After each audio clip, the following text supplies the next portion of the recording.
چاند محرم کا آتا ہے نظر کو، جب چاند محرم کا آتا ہے نظر کو، ذرا سوچا کرو اس طرح اجڑا ہوگا خاتون کا گھر لوگو، جب چاند محرم کا آتا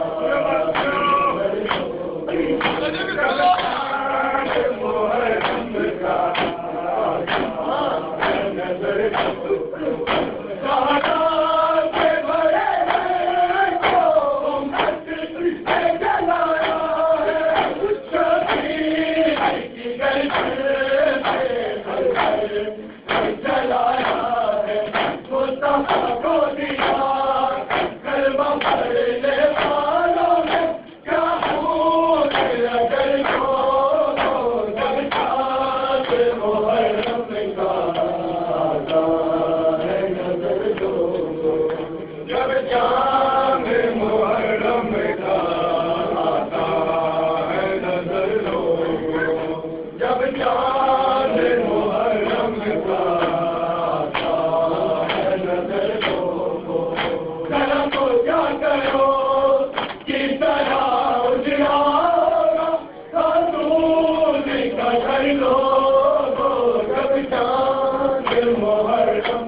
السلام علیکم یا ابا عبداللہ وعلی